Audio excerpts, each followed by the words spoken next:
अस्सलाम वालेकुम वरहमतुल्लाह। आज का हमारा टॉपिक है 10th के बाद कौन सी स्ट्रीम चूज़ की जाए। 9th 10th तक हम लोग पढ़ाई करते हैं, कोई टेंशन नहीं होता है, घर पे ज़्यादा प्रेशर नहीं होता है। घर वाले प्रेशर इसी चीज़ के लिए देते हैं कि तुम्हें होमवर्क टाइम पे करना है, मार्क्स अच्छे लाने हैं, ये सारी चीज़ों पर हम लोगों के माइंड में प्रेशर होता है। बट आफ्टर 10th जब 10th का एग्ज़ाम हो जाता है, 10th के एग्जामिनेशन के लिए सबसे पहले हम लोगों को प्रेशर होता है कि बोर्ड एग्ज़ाम कैसे देंगे। बोर्ड एग्ज़ाम बहुत टफ होता है, पुलिस होती है, ये होता है वो होता है, लेकिन बहुत टफ नहीं होता है। एक जहन में हमारे बिठाया जाता है कि बहुत टफ होता है, पूरी बुक आने वाली है, लेकिन ईजी होता है। एग्जाम्स बच्चे पास भी होते हैं, किसी का 90% आता है, किसी का 50% आता है, it depends on their minds. तो उसके बाद जब 10th क्रॉस हो जाता है, 10th कंप्लीट हो जाता है, तो हम लोग सोचने लगते हैं अब आर्ट्स ले, साइंस ले या कॉमर्स ले। अब लोगों के इंटेंशन, स्टूडेंट्स के इंटेंशंस में बता रहा हूं क्या होते हैं कि साइंस होता है बहुत टफ और आर्ट्स में कुछ नहीं है। ये इंटेंशंस मैंने कॉमनली स्टूडेंट्स के मुंह से सुने हैं कि साइंस होता है बहुत टफ और आर्ट्स में कुछ नहीं है तो कॉमर्स ले लेते हैं। मतलब उन लोगों को पता नहीं होता है कि मुझे एक्चुअली जाना किस फील्ड में है और वो किसी हिसाब से भी फील्ड ले लेते हैं, कोई भी चूज करके चले जाते हैं। फॉर एग्जांपल 90% स्टूडेंट का आ जाता है तो वो सोचता है अब मुझे साइंस ही लेना है क्योंकि मैं पढ़ने में अच्छा हूं। नहीं, ऐसी कोई बात नहीं होती है। और आर्ट्स का स्टूडेंट अगर 40% आता है तो वो आर्ट्स लेगा, ऐसा कुछ नहीं है। स्टडीज तीनों इक्वली हार्ड है और ईजी भी है। अगर माइंड हम लोग अपने हिसाब से प्रॉपर तरीके से लगा के पढ़ते हैं तो तीनों स्ट्रीम जो है, तीनों फील्ड जो है वो इजी है। लेकिन सबसे पहले हम लोगों को जानना होता है कि साइंस में, आर्ट्स में और कॉमर्स में डिफरेंशिएट कैसे किया जाए, इनमें डिफरेंस क्या है वो हम लोगों को पता होना चाहिए कि क्या फील्ड हम लोगों को आगे चूज करनी है, लाइफ में हमें हमारे गोल क्या है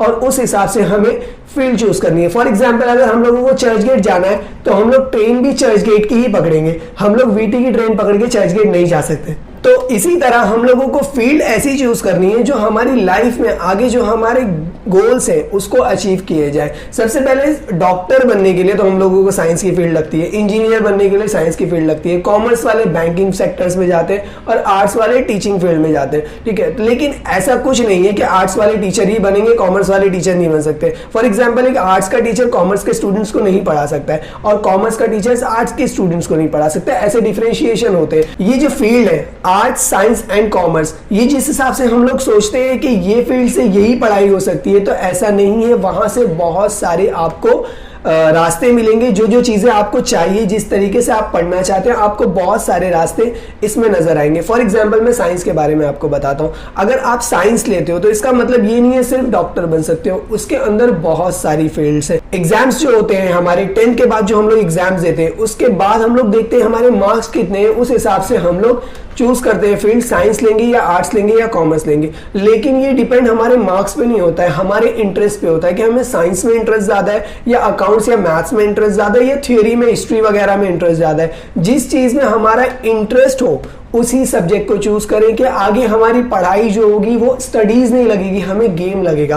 क्योंकि स्टडीज को करने के लिए हमारा माइंड एक्टिव होना बहुत जरूरी है। और कैसा होता है, एक हिस्ट्री के स्टूडेंट को अगर फिजिक्स पढ़ाते हैं ना तो उसको कुछ नहीं समझ में आएगा, और अकाउंट्स के स्टूडेंट्स को अगर केमिस्ट्री पढ़ाएंगे तो उसको भी अच्छा नहीं लगेगा। तो जिसकी जो फील्ड है, जिसको जो सब्जेक्ट्स पसंद है, उस ही हिसाब से हम लोगों को चॉइस करना चाहिए कि कौन सी फील्ड हमारे लिए बेटर होगी। ऐसा नहीं होगा कि तुमने साइंस फील्ड ले ली या आर्ट्स फील्ड ले ली तो फर्स्ट गए, ऐसा कुछ नहीं होता है। आगे फील्ड में बढ़ोगे, आगे पहुंचोगे, 12th क्रॉस होगा, ग्रेजुएशन करते हो तो उसके बाद आप लोगों को ऑटोमेटिकली फील्ड्स नजर आने लगती है। तो सबसे पहले हम लोगों को जानना है कि हमारा किस चीज में इंटरेस्ट है। फॉर एग्जाम्पल अगर आपका कोई भी चीज में इंटरेस्ट है, कोई भी सब्जेक्ट में इंटरेस्ट है, तो उसके बारे में जानेंगे कौन कौन सी फील्ड में अवेलेबल है और इससे तुम्हारे स्कोप क्या होते हैं। और कुछ स्टूडेंट्स की ये भी कंप्लेंट होती है कि सर हम लोगों को पता ही नहीं है कि हमारा इंटरेस्ट किस चीज में। बोलते हैं कि मुझे पढ़ाई करने का इंटरेस्ट नहीं। अगर पढ़ाई करने का इंटरेस्ट नहीं है तो छोड़ दो, कुछ और कर लो, क्योंकि पढ़ाई करके अपने माँ बाप का पैसा वेस्ट मत करो।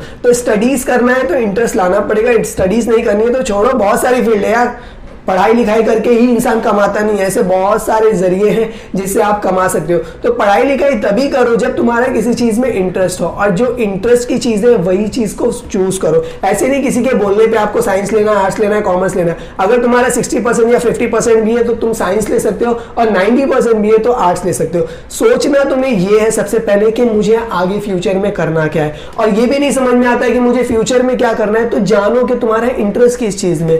आप लोगों को मूवीज कैसी पसंद आती है, आपको कौन सी टॉपिक्स पे डिबेट करना पसंद होता है। तो जिस टॉपिक पे आपको बात करनी पसंद हो और जिस टॉपिक के बारे में जानना पसंद हो, उसी बारे में आपको सब्जेक्ट चूज करने और वैसे ही आपको फील्ड चूज करनी होती है। तो मेरी बात बहुत ज्यादा लंबी हो गई, लेकिन आप अगर इसको ध्यान से समझेंगे तो आपको समझ में आ जाएगा कि आपको चूज वही सब्जेक्ट करना है। मैं सब कुछ नहीं बता सकता कि साइंस कौन लेगा, कॉमर्स कौन लेगा, आर्ट्स कौन लेगा। मैं सिर्फ ये बता रहा हूं कि आप लोग सबसे पहले जानो 10th तक के आपका कौन सा सब्जेक्ट अच्छा था और कौन सी फील्ड आपके लिए बेस्ट होगी और तुम्हें किस चीज में इंटरेस्ट है। उस हिसाब से ही फील्ड चूज करनी हो, चाहे साइंस हो, चाहे आर्ट्स हो, चाहे कॉमर्स हो। तीनों फील्ड इक्वल है, इसमें कोई ऊपर नहीं है, कोई नीचे नहीं है। I hope you like my video. If you like my video, you can share it to your friends and family.